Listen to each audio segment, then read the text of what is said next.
morning. Thank you so much for joining. I'm Dr. Joshua Kolawole from Valdymas Intelligence, and today we're talking about mastering the inner game of money, our mindset, habits, and belief shift. But today is actually more honing in into what we discussed last month. So we have this monthly webinar from Valdymas Intelligence where we discuss transformational leadership ideals. And in the last 3 months now, we've focused more on financial transformation. So building it from the blunt end towards the sharp end. So today, as much as possible, I'll come as close to your address to the sharp end as possible. So that practically you can hold on to 1, 2, 3 key principles that you can consistently use to make a difference, to excel as you keep evolving. The goal is for us to be wealthy, but not to have riches that actually destroys the world, but to be wealthy and to be able to build people, build systems that would continuously transform people and lead to something transgenerational. So it's not only about what you get in the immediate, it's not even about what you get in 10 years alone, but it's also what would last 200 years, 300 years. So we're talking about transgenerational impact. So thank you so much for joining me, and we'll dive in gradually. So the first thing, as I've always echoed, is the big idea. The big idea is that true wealth is who you become, not what you possess. I had a story during the course of the week of a man who had gone to interview a billionaire. And in the conversation, he checked his current account and said, wow, there's not even up to 10,000 naira in my current account as we speak. So the man interviewing him was taken aback and like, so you mean you could be a billionaire and at a time you wouldn't have 10,000 naira in your account? And the response he got from the man is, money is an instrument. You must send it on an errand. Money is something you must send on an errand to go and bring more money. You must learn the art of sending money away to go and bring more money to you. And so it took a lot to swallow for the young man who was doing the interview. But the difference between that young man doing the interview and the man who had understood the concept is that someone became. This guy is thinking about having. So in the journey of making wealth, don't focus on the having the money. Focus on who you become to be able to master the money. Because if your focus is more on, I want to earn this big salary, I want to make this big money, you're focusing on the having and what the having can do for you. Like you can use the money to buy maybe a pie, you can use it to take people to a restaurant and get them fed, you can use the money to buy a good car, good house. If the focus is on the having and not on you becoming a different person with a different mindset. So you can see the mindset of the real billionaire who understood the concept of money being a messenger. So when you even have a little, what your mind will be thinking about is, I'm not holding on to this thing too much. What are the things I can put this money into that can go and bring more money for me? So an example is, okay, if I pay this money into a school, I'm going to be trained over a period of time.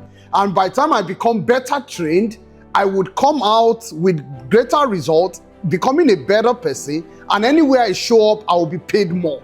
So that's a concept of money going out as an instrument when you pay school fees.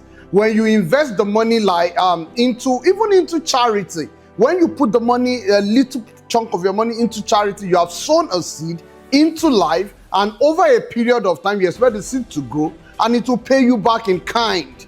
If you put the money into several other training programs, if you put it into an investment system that has a percentage yield per unit time, and thanks to AI now, you could easily go online into ChatGPT and just type, if I invest 500,000 naira for a period of 7 months or for a period of 1 year, how much would my yield be, taking the percentage to be 12.2%? And ChatGPT will give you a breakdown analysis of the amount. So what I'm saying is who you are becoming matters more to us because it would influence what you're doing and ultimately even the things you will pursue to have. But if your goal is first about what to have and you think you can reverse the order, then we will not get to a place of great wealth. You will not get to this big idea where true wealth is actually about who you become.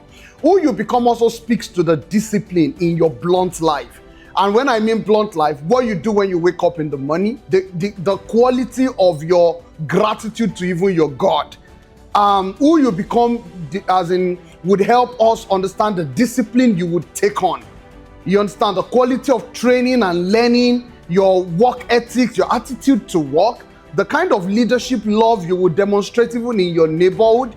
These are all key qualities of who you become. Who you become will be a function of your socio-economic transformation, your passion to whatever you believe in, and with great passion comes a lot of miraculous manifestation.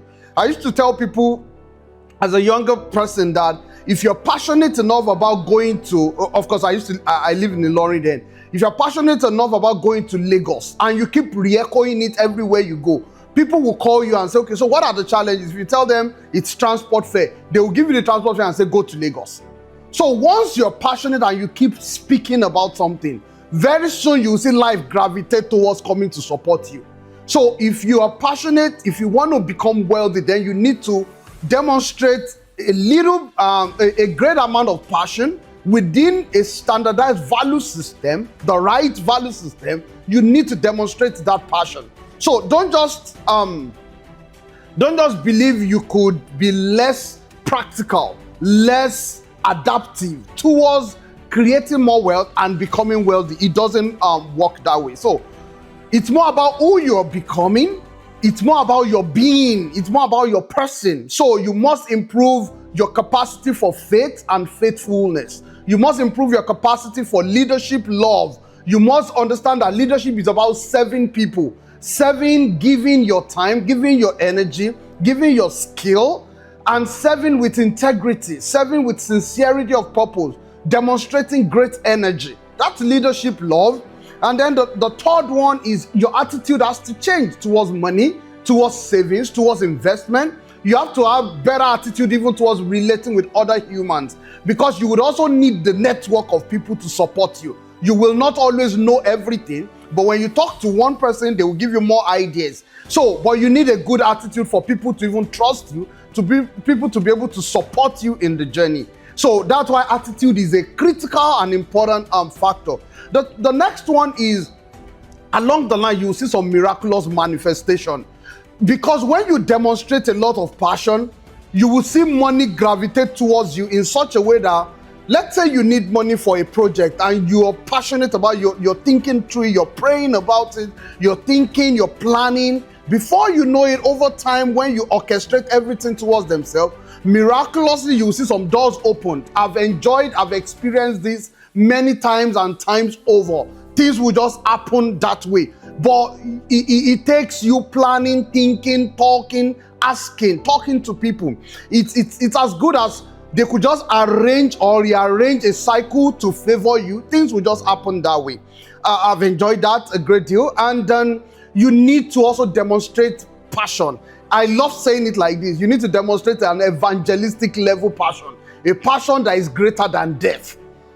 That you believe in the ideal that you want to pursue. That ideal is greater and should be stronger than even the fear of death, fear of embarrassment, fear of shame. Because one of the things that keep people down is fear.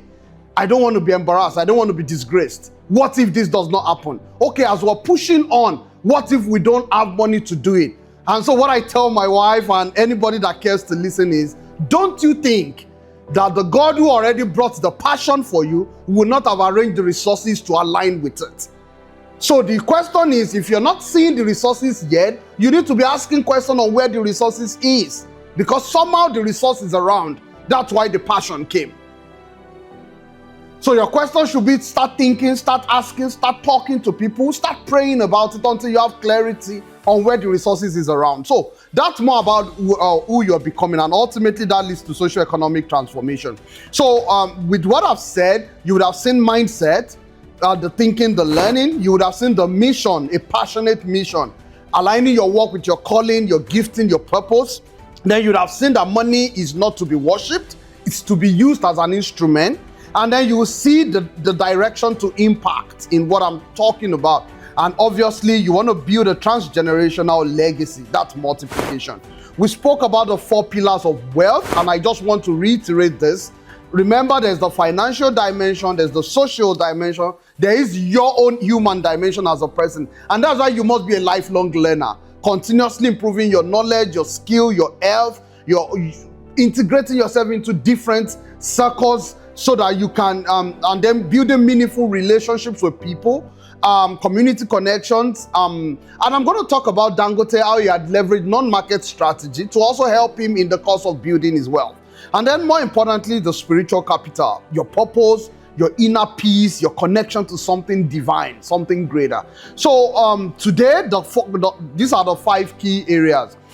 I need you to understand more about the algebra of wealth, the Scott Galloway's algebra of wealth formula. I need you to understand the power of time and consistency in wealth building. I also need you to see the concept of we spoke about Charlie Munger's critical wealth building threshold, which is one critical thing I would need you to be passionate about. Then I will run through some practical roadmap and then how to start small, grow steady, and build legacy. So there are 3 generations of money. They call them one, the money maker, the money spender, and the money waster. You don't want to be waster, you don't want to be spender. As much as you're spending, you also want to be making. So even when you come as the next generation who is spending, you also want to be making money that overrides the spending. So it doesn't mean the money maker does not spend, but he spends less than he makes. That's what makes him a money maker. So there's this popular story about, I'm not sure who exactly happened to, but what's coming to my mind is J.D. Rockefeller. He went to an hotel ride with his son, and when they got there, they asked, which room are you going to sleep? And I think the father asked for a cheap room and the son asked for an expensive room. And someone says, why, what is happening? And he said, I am the son of a poor man. He is the son of a rich man. So that's why he is turning to become a money spender. However, if he's making more money than what he's spending, he has to be making significantly more, then that's still understandable. So, but you have to ensure that you don't turn out to be someone who is spending more than you're making. So we say, number 1, build active income system. In whatever you do, I think we settled it last time, you are going to work all through your life. The quality of the work that you now do all through your life is what would change. In the early phase, there may be more of physical and mental labor. But with time, less of physical, because you're not building systems, and that's why the word system is important. You're not building systems where you have more people working for you, more and more, and then less of physical and energetic labor for you, and more of thinking, arranging, planning, organizing, putting up strategic foresight plans and all those things for you, as against the early phase where you have to both be involved in the strategic foresight and even the physical labor. Then please, for all the people I'm going to talk to you about, they all fall into this category. They build active income system. They leverage other people's money. And I told you how you can directly and indirectly leverage other people's money. You can see the video for last month. You can build a passive income. So as you're building active income system and you're leveraging other people's money on the side, you need to sit down with yourself. Do I want to delegate 20%, 30% into building passive income systems on the side? Which gradually the percentage will keep rising. The volume of money you can put aside will keep rising. And then before you know it, you'll be able to build something great. That your active income system and your passive income system may actually be earning you similar amount. And with time, you will see that the passive income system may even earn more than your active income. But it's not a time for you to say, I'm resigning, I'm running away. I want to go and sit beside the beach and be enjoying. You will do that. You will do it for a limited period, but you will jump back to work. Because you will ultimately start seeing that beyond the money, it is the lives you're touching based on your work that actually matters. And that's the goal. So I need you to get that orientation right. And then you would have to leverage regulated, and I emphasize the word regulated here because it has to be, it's better it is government regulated markets where you have some high yield investment over time. And even if it's just medium yield and it's well regulated, it's safer, it's better if you want to play it on the conservative note, which I would advise as you age, go more for more conservative, well regulated. If you're younger, you may take some high risk, well regulated or regulated, because for some, there will still be, this is not FDIC insured investment. You'll still see all those disclaimer at the base of the website or something. But you may choose to ignore because you're younger, you think you have more time to recover in case you lose the wealth. And that's one of the reasons why you have to be careful. I remember Jim Rohn saying, I became a millionaire at 30 or 31, and I lost it all by 33. But because he had built a capacity, he was able to become a millionaire back in a couple of years. But the whole idea is you also have to be careful, you have to be learned, you have to understand what the law says. And that's why you have to understand the political, the legal, the socio-economic environment where you live. So,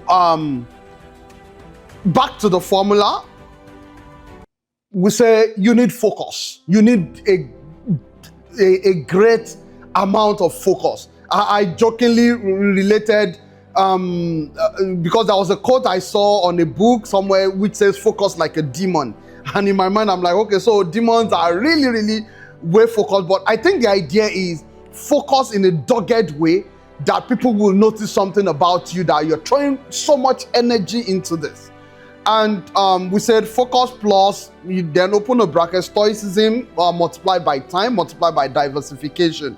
So if you look at the screen, you will see that for people to become wealthy, they focus on the right things. The right things that are aligned with their spiritual, their social, their person, that's their human, and the concept of the physical world. There has to be alignment. If you go and ask several people today, the reason why things you're doing may not join together is you're not in alignment with things that resonate with you. One of the critical things I've understood in the process of building wealth is there are some things that if you sit down, you can ask yourself, this thing is resonating with me. I've noticed as a younger boy that people love keeping money with me. People can tell me about their financial capacity. They can trust me with funds. It's something I've noticed about me, but I've studied medicine, not accounting. So how does it align? But you can, I now understood with time when I started understanding the concept of building wealth financially, that I also represent a figure in discipline when it comes to finances. So it's not impossible. People were able to sense that and help them to be able to trust me. I've been treasurers of in systems before. So that's to tell you, so things would actually align together. You will see alignment of those things.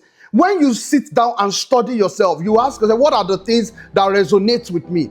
If the whole world can be so sweet that teachers are well paid, I love to teach.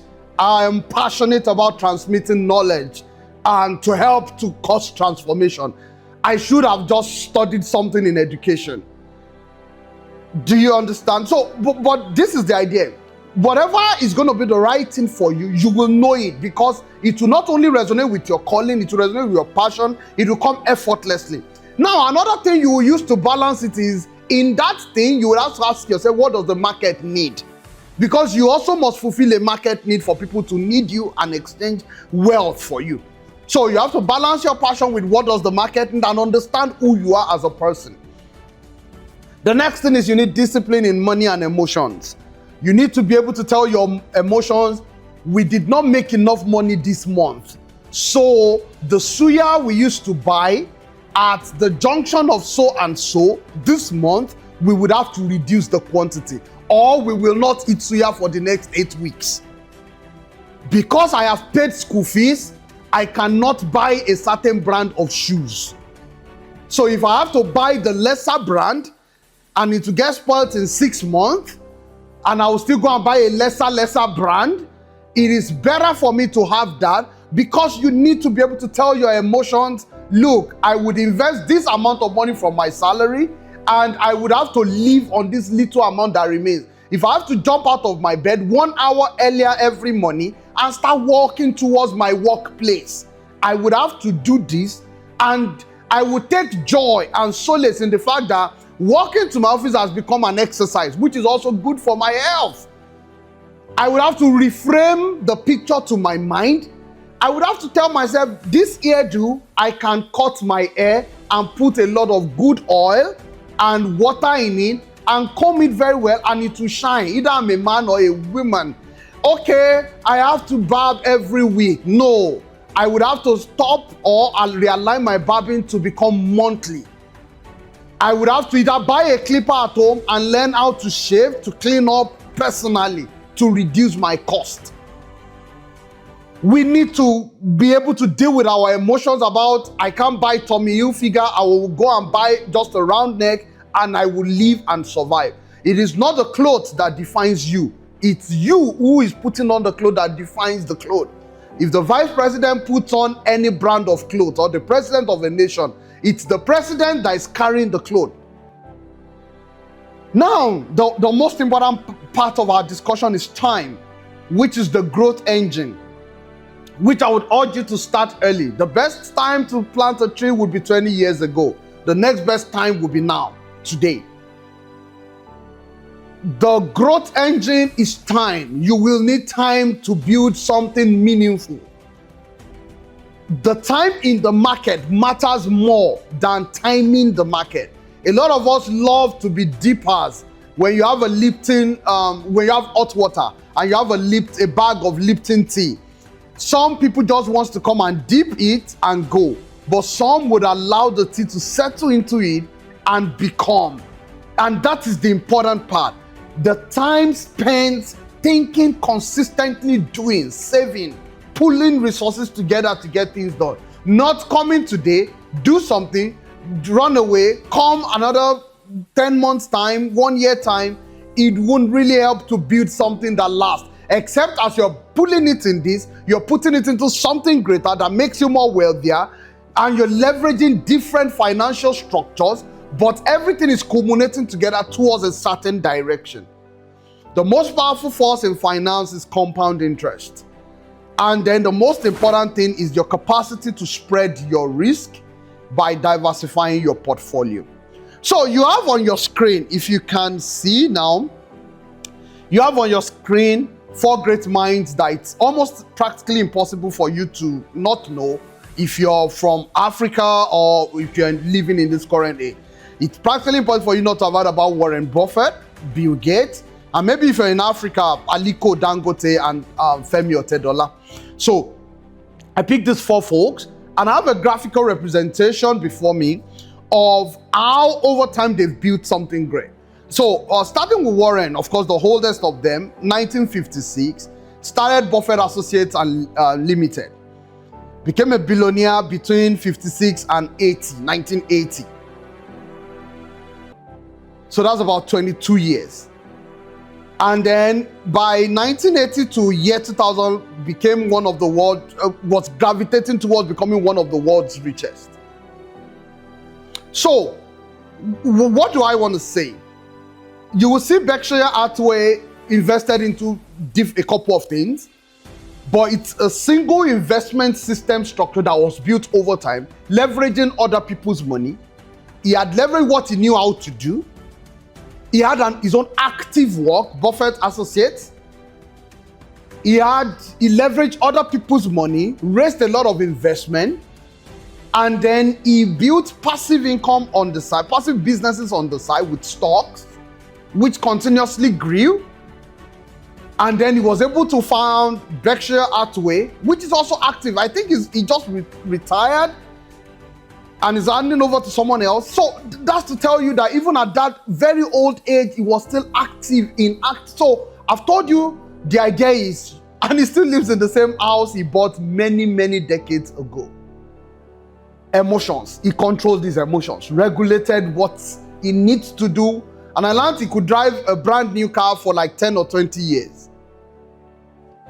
Bill Gates on the other side, 1975, of course, aligned with the tech boom and development of the world, and maybe founded Microsoft at 20. By 31 was already a billionaire. That's 11 years. And then still aligned, and is still in active work as of today, doing something else, right? But he's still in active. And I learned that at every point where you let him be, he's reading a book, he's studying, he's reading something. Aliko Dangote on the other side, 1977 or so, at age 20, you can see how he moved into moving commodities. But he aligned with non-market strategy, was able to get government alignment, and he was able to build something great over time. The same thing with Femi Otedola, 1980, started. Prior to 1980, he had his hand on several other small businesses before this time. So you could see the graph of how people grew over decades. So if you want to build something of meaning, something sustainable, it has to be over decades. But you also have to demonstrate some level of consistency, some level of courage to be able to leverage other people's income, build passive income on the side. So what do you want to achieve from your active labor? That's the first thing that matters now. Apart from building yourself mentally, I'm mentally ready. How do you achieve the first $100,000? According to Charlie Munger, that's for the United States. I have a table that will show you the relativity for other nations. Because the tipping point where compound interest starts the work for you and start making meaning is when you achieve this critical wealth building threshold. Now, you're not stopping when you achieved this. You are also actually increasing. But it's just a minimum standard you really want to push yourself to hit. And I'm re-echoing this over and over for anyone who is listening, because I really want you to set out to achieve it. Because the process of achieving it also has something to do to your mind, to the stability of your emotions, to your capacity to see success and failure as the same thing. Because that's the goal of transformation. It helps you balance your emotion to the point that either you see the fact of success today or you see the fact of failure today. You know in your mind that the truth is that you are successful. So it's not about the figure you have in your account as of today. And that's why the billionaire I mentioned earlier, even though he had less than 10,000 naira in his account as of today, in his mindset, he understands the amount of assets he has that would yield more money, that on a certain day, the same account that had 10,000 can rise to 2 billion. That's how the cycle of money goes. Money comes in cycles. So there are periods where you have the peak boom in your account. There are periods where you could be in an investment phase, just like the concept of the farmer who sows at a time and then reaps at a time. So don't be demoralized when the only amount you have in your account is less than a certain amount and you start getting destabilized or emotional. You start making chaos in your environment. You're not manageable again. Or as a leader of a home, the father in the house, you start throwing tantrums to your kids, your wife. That shows you're not yet emotionally stable. And that is who you need to become. You should not be more dampened in spirit when there's no money in the account or no funds at home. You should be more encouraged. That is the period where you declare that, don't worry, wealth cometh. Before you know it in a matter, and you're grateful for even being passing through that circumstance. And that's, by the way, we can talk about that some other time. So you have to ensure you reallocate every money you make towards achieving that goal. So you need to sit down, your wife, your kids, everything, and realign to how do we achieve this minimum. And so relativity to other nations, this is not based on exchange rate, but this is based on the real purchasing power in those countries. Because the idea about it is that exchange rate is not only calculated based on purchasing power, it's calculated based on several other parameters, based on geolocation, several other factors that determines how exchange rate is being calculated. And sometimes some political leaders decide to undervalue the their currency because they want security protection from a superior country, or because they've gone into deals, they've gone to take some IMF loan, and because of that, they have to devalue their currency. So it really doesn't mean their value is that low. It only means they have to do that maybe because they wanted some investment, they wanted some private or foreign investors to come and put some money into the economy and get people employed, and because of that, they make a whole lot of deals behind the table. So you need to be careful about thinking the truth that way. But this is more about the purchasing power on the street. So if you analyze, and let's even say you don't agree totally with this analysis, this was done purely by AI, so I could say there are margins of error. And I say, okay, so Nigeria, let's give it a picture of, we have 5.2 million naira for Nigeria, but let me even say, let me multiply by 2. As I say, okay, shoot for 10 million naira and let compound interest start doing the remaining work for you. So all you need to do is break down what you're doing currently. Sit down, you need to do the maths. I have so many Excels on my system that I used for different analysis. Break down what you have and say, this is, because you need to confront reality. This is what I earn monthly. If I go brutally aggressive with myself, this is the amount I can pull apart based on my current standard. Okay, I'll start pulling this money apart. I will put it in an investment or a system like, and I'll be so practical, like a job. If I can pull 50,000 every month and I get into an ajo where we have 10 or 20 people, let's say we have 10 people and it's monthly, that's 500,000 for me every 10 months. If I pull it apart and I start putting it into a cooperative system and I start saving and I'm able to save in 10 months 500,000, I can leverage other people's money and get 1.5 million. If I sit down with a well-trained person and I ask them with minimal risk, can you tell me what are the chances of these stocks increasing in price? And they're able to guide me. There are risks with stocks, but you're able to invest in something. You can gradually leverage the knowledge. And please, with this, you need experts to guide you. And you need to also ensure you keep listening to information if you're going to put money into any market, because you don't have control over that. The other part is you can say, okay, I want to save, I want to buy this land, but once you buy a land, you need to get government protection. So you need to get the land registered at the minimum. Get it registered with the government, do a survey, get it registered, allow time for it to grow. So I've given you different options, but one of the more practical ones are the ones where you can really leverage other people's money. You don't know that if you buy land and sell after a while, you're actually leveraging other people's money. Because, quote and unquote, there's a greater full theory about purchase of property. Because as the property increases in age, the price is also expected to rise. Whereas you expect a brand new property to actually, unlike in cars, as the car increases in age, the price drops. But in properties, as the property increases in age, the price rises. That's why they call it the greater fool theory. So this is the idea. Sit down. So imagine if in a cycle of 5 to 6, 10 months, I'm able to save 50,000 naira, and I'm able to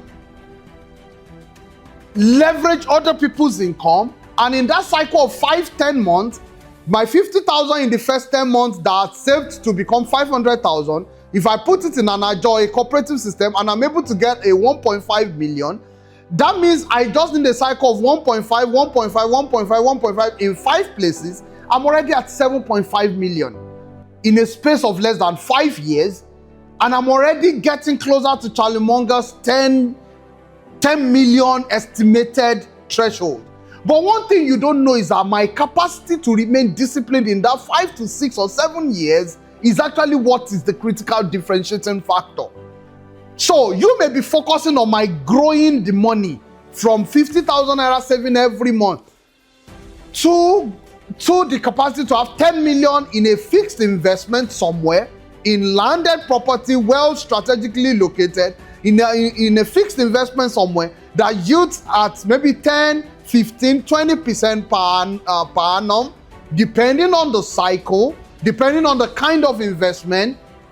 And the higher you have the money, the better the cycle you can yield. And remember, regulated high yield, government regulated high yield investment, or whatever the yield is, then it determines. And as you keep growing, in that 5 years, your capacity to will keep growing because you have an active job you're doing. So I expect in 5 years, you should have trained yourself to become better, gotten some bit of promotion, be able to do more, and then earn more. When you are able to earn more, you're not doing 50,000 naira a month again.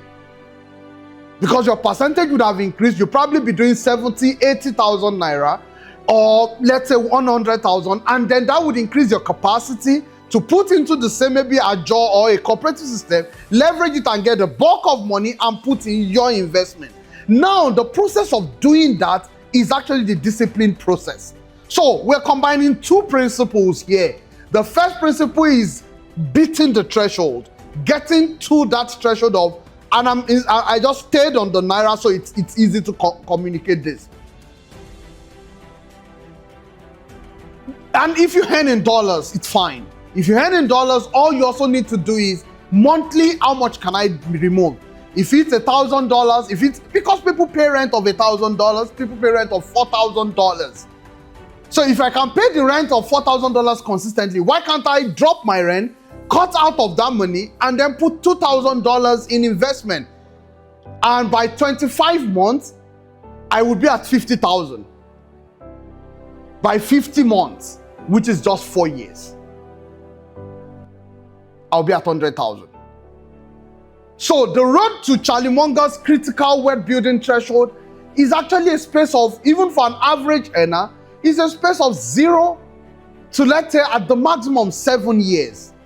But within that 7 years, you have developed your capacity to the point that the investment you had in the first year would now have grown and start yielding something. It might really not be as significant as you want, but it will start growing. I'll show you a table just in 2 slides away from here. But one thing I want you to know is you're building wealth with time, just as I've explained, not luck.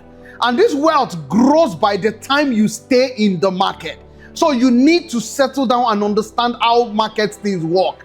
When to leverage. So immediately COVID struck, I told my wife, I said stocks will plummet.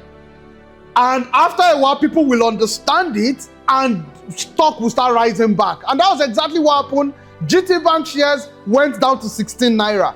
I bought a couple of them and I think I sold it back at maybe when they become 26 or 27 naira. You must understand the market. You must be able to align with things. You must have, and that's not really the good time to even put your money into an investment, because emotionally you should want to conserve the money you have because the whole world is going through a crisis. So when stocks plummet or something is happening and you understand the fundamental base of why those things are happening, because it's just because of market scare, you can catch on that. Just like the trade deal that Donald Trump did and people started saying they are manipulating the market. It's just an understanding of how things work. And at that point, I invested some money into some cryptos at that point, and the price had risen now by about $6 or $7. So you must understand how to leverage cycles, but that's understanding the market and to know the ones that are really going under and the ones that are just moving. Because you can imagine big firms like Amazon, Microsoft, Google, just dropping for a bit just because of some changes in government policy. You know, over time they will rise back. Nvidia, I caught on Nvidia when it was lower and it had increased in price. So I just want you to understand that you need to stay in the market. You can't just be running in and running out.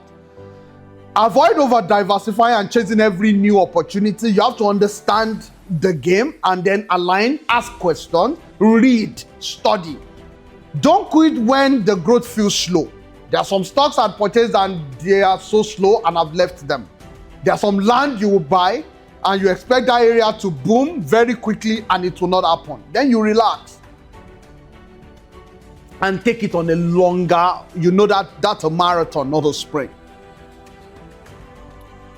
Another thing is ensure you have, people say, just 3 stocks, concentrated, well understood, and held long term.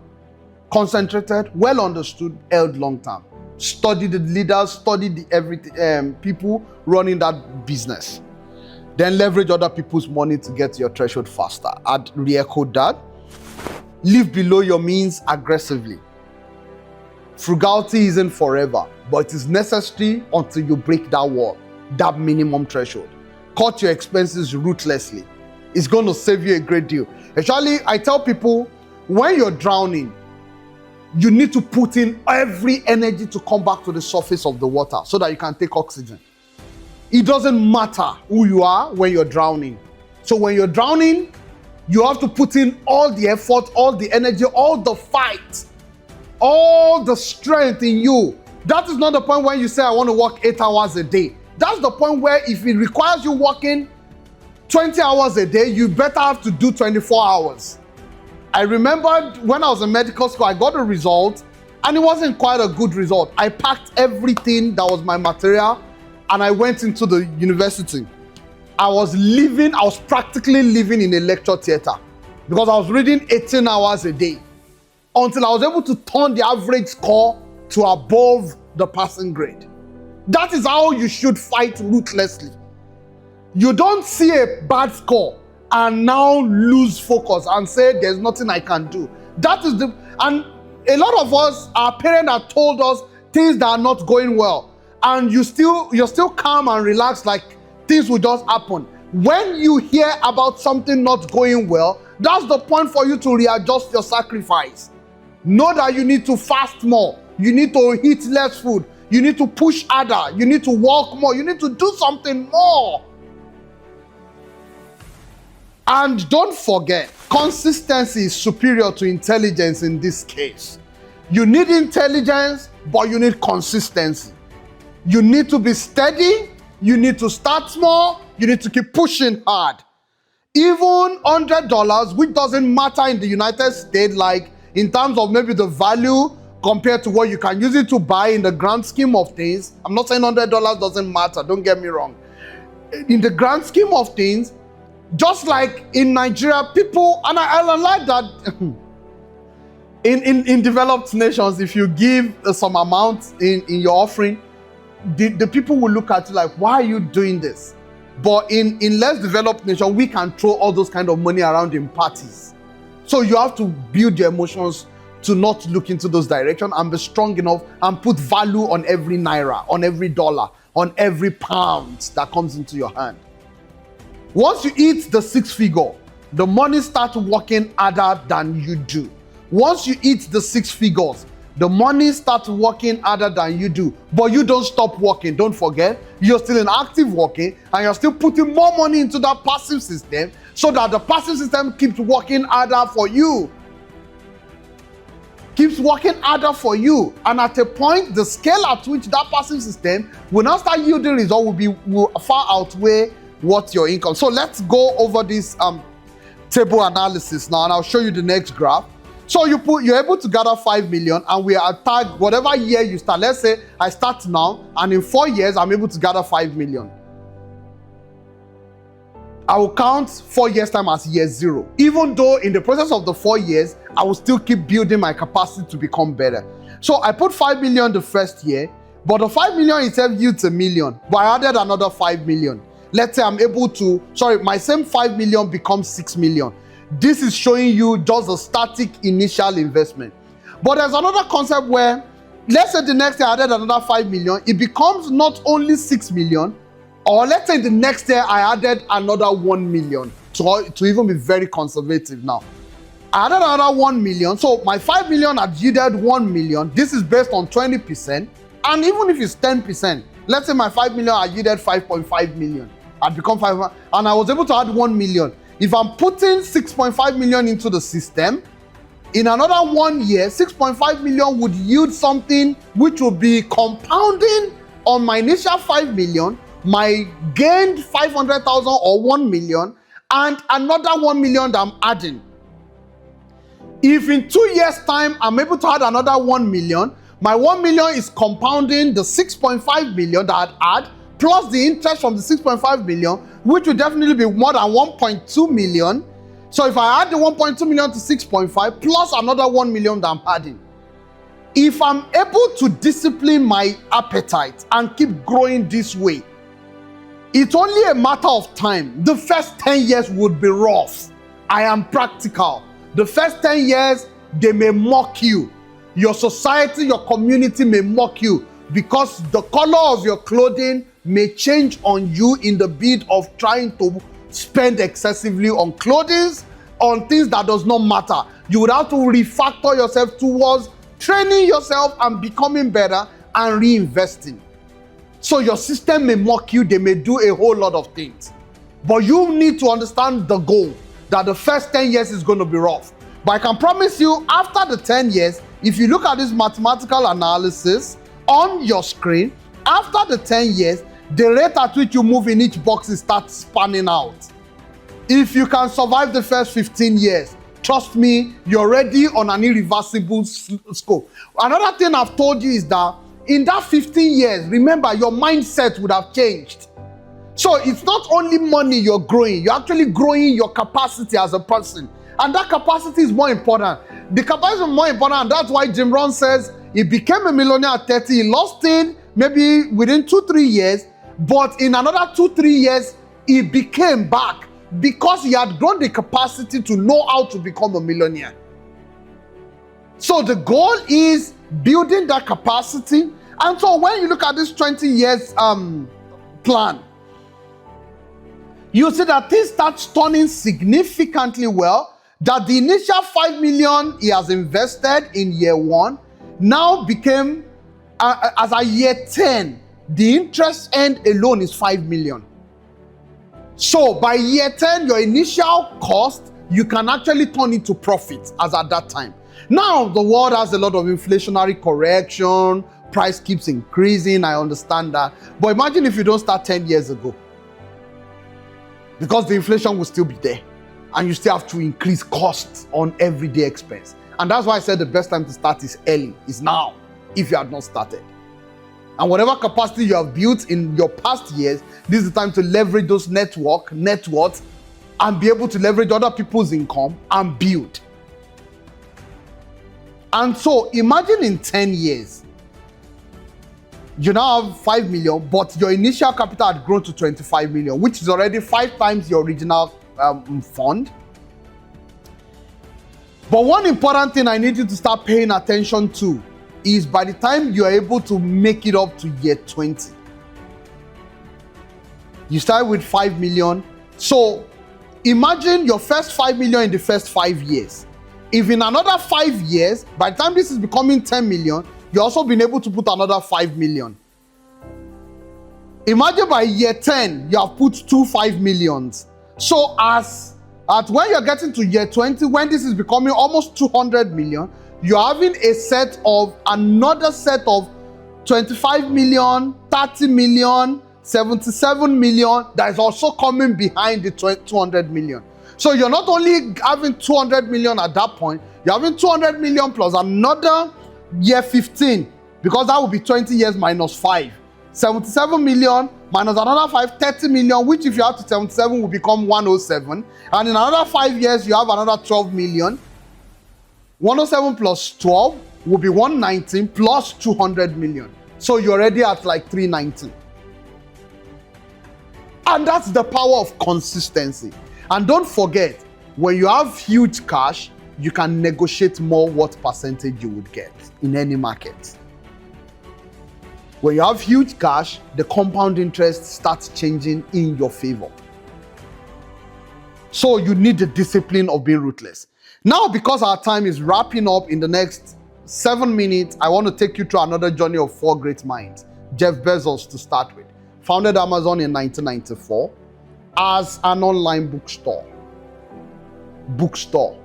But today, it's become a platform where you can buy anything on Amazon. And that doesn't mean it doesn't have competition. He has so many competition, but he's strong. Now, if you look at his journey, he didn't only leverage the online boom, he also leveraged the understanding of e-commerce, integrating the two together. And a lot of people think Amazon even makes money on the platform Amazon. Amazon has Amazon Web Services, which provides infrastructural platform for building any solution you can imagine. And so the amount of subscription-based income they make on that platform as a service alone is also in billions and billions of dollars. So as you keep growing along, you will leverage and you burst into another opportunity of a lifetime. And that's why the place of the disciplined study and continuous growth matters for yourself, because it will help you to know what other things you can leverage along. His journey to become one of the world's wealthiest individuals is not overnight. For the first 15 years, it was recorded that Amazon wasn't making wealth. They were expanding into new market. They were reinvesting all the money they were making, weathering all the financial storm. And his wealth started accelerating significantly in the late 2010. From 1994 to 2010, that's 16 years. Just like the picture of the graph you see. 16. So I want to tell you that either you are even directly doubling money or you're building wealth as a business. It's also the same principle. And this is sustainable. Jack Ma is the second person, Alibaba. 1999, started Alibaba, but he's been into business before 99. He's been doing one or two things. And that's one thing I need you to know. That even if you're 40 or 50, you've been doing something, and all those things will now come together to help you to become, if you set out today. So don't think the number of years in the past are wasted. No. You would have gained one or two experiences, networked with people, gained knowledge, skill, other things you can leverage. Jack Ma founded Alibaba 1999 in 2014. He had an IPO in 2014, 15 years later. So I want you to see the gap in the number of years, that the significant difference starts at that range. But it requires a whole lot of focus, consistency. The next person is Mike Adenuga. Of course, earlier, before the late 1970s really, but before then, he had had his hand in several other things. But at that age, he was 26 as at then, he made his first million, he was selling lace and distributing soft drinks. Today, Mike Adenuga is into oil and telecommunication. But look, 1970, he was selling lace. As when he was selling lace and distributing soft drinks, he was doing trade. But he was trying to organize himself, learning a lot of lessons, building network. He later ventured into oil and telecom industry. So from 1970 to 2003.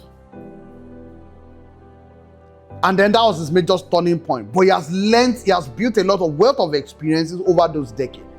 His wealth had had to fluctuate with economic changes in Nigeria, but it's currently showing significant upward trend. So I want you to see the picture. So you can see, at a time he was in the United States and was even working as a taxi driver in New York. The same Mike Adenuga today. Had had to do. So one of the key things that will make you know someone who is on the way to greatness is even when they find themselves in the most bad situation, they will still be doing something, even if that thing is not, you may say it's not dignifying, it will be legal, but they will do it to keep increasing. If they have to be selling stuff beside the road, if they have to deliver food, if they have to be a taxi driver, and I'm not saying those jobs are not dignifying, please don't get me wrong. I'm saying maybe compared to him being a graduate or being something, and he had to do that, he may believe in his mind. But you always, at no point as a man, as an individual, should you not be found doing something actively that will earn you an income. It's better for it to be said that income is low than for you not to be making zero kobo.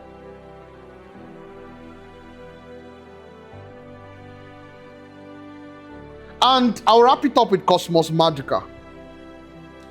I've had this man's story before, and I've had how he has lost his dad at a young age, and himself and the elder brother, right, had to be selling stuff, but because of his entrepreneurial passion as at then, even when they gave them few things to go and sell, he would go like 2-3 tons before maybe the brother comes back with a ton. And even the coming back with brother, he may not be able to sell that single cycle.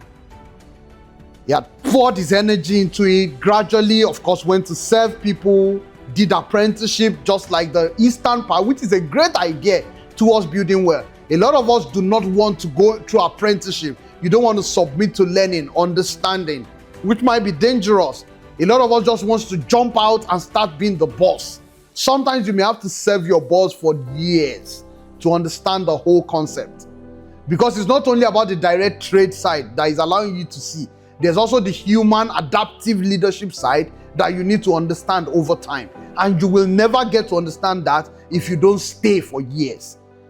If you just think you understand how the trade goes and you just jump into the market, you would destroy people. You would destroy things. So,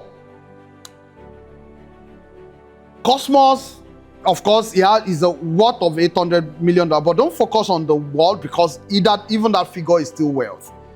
But the main idea that someone from a poor background who probably didn't have good education fought his way through, broke through to build a conglomerate, his journey from selling small spare parts business to a multi-million-dollar investment where he now owns dealership of major automakers like BMW, Ford in Africa. It's a great journey. So I want you to see the journey of people over time. And I hope with this little, I've been able to let you see the whole picture. There's the compound effect, there's the market timing, there's the geographical advantage, there's the humble beginning. So the story of Jeff Bezos is the compound effect side. The market timing is the Jack Ma story. The geographic advantage is Mike Adenuga built by focusing on Africa's telecommunication needs. Of course, its on to can also be timing. And then humble beginning, Cosmos Maduka starting from a very humble background in a very rural area. So I want to submit to you, timing is crucial. It's a crucial ingredient in the journey of wealth. Consistency is key. The starting point for all of us will not be the same. Some of us had silver spoon. Some never had a spoon. Some had to create a wooden spoon. We will not all start at the same point. But what I want you to know is that the principle is the same. And don't forget, we're all not in a competition. Everyone is building his own wealth and will become great in our own lane. So I should not, because I am a certain age, compare myself with someone who is younger than me and who is able to build something faster and start envying the guy. That should not happen. So timing is crucial. Consistency is key. Starting point may vary, but the principle remains the same. So there's the compound effect principle. There's the market timing, but staying in the market over time, you will leverage on governmental, geographical, and they call them the non-market strategies that would help build and support what you're doing when you become passionate enough. And then you almost understand that for whatever you do, please remain humble. Thank you so much for listening.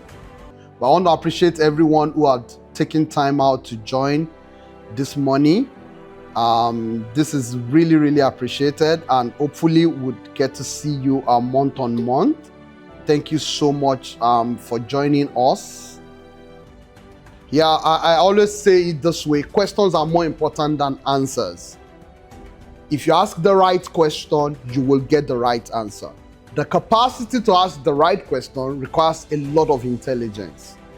And that's why you need to keep learning, keep thinking, so that you will be able to ask more questions. So I've built myself to keep asking questions, to stay curious. And that capacity requires some strength of knowledge to be able to ask questions. So please, I know you have had a lot. Let's think through one question. Thank you. Which investments can you suggest that will yield annual returns of 20%? Okay, so we'd have to talk about this personally, because you could go into real estate investment that could give you this yield. So we have different kinds of investment and they have their risk level. And remember I mentioned, you must work with a professional, please.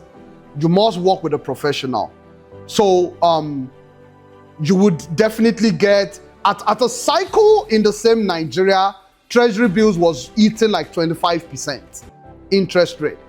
There are also some other negotiations you could do with people who are into investment system. If you have a bigger amount of money, or if you can pool resources together to go and negotiate for a higher percentage.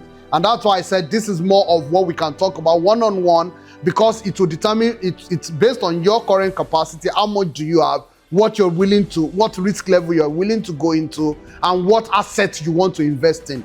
Because if you buy some landed property in some developing area, you'll be so shocked at how the percentage rise can even be 100% sometimes within a short number of years. And you can get to turn them around.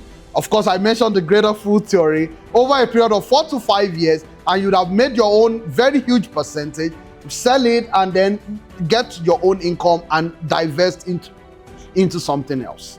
But thank you so much for asking that question. All right, thank you so much for our time. I appreciate everyone. Thanks so much for joining. Have a wonderful day. Bye.